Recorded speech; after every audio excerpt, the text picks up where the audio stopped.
Most commits have exactly one parent, but merge commits have two. And that single difference changes how Git records your entire history. A merge commit is created when you integrate changes from two separate branches into one. Say your main branch and a feature branch have both moved forward independently. When you run git merge, Git takes the latest state of both branches and creates a new commit that combines everything. That new commit is the merge commit. What sets a merge commit apart is that it has two parents instead of one.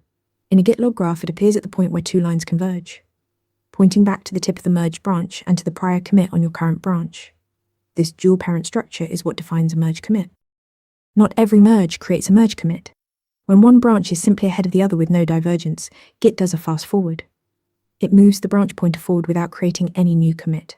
Only when branches have truly diverged does Git produce a merge commit. Merge commits preserve your project's branch topology.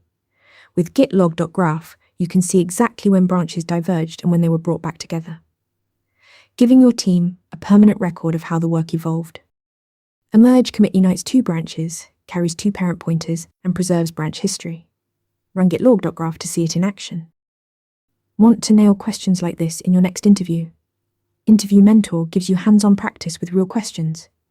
Every answer gets a grade with specific, personalized feedback. Track your progress across topics and difficulty levels.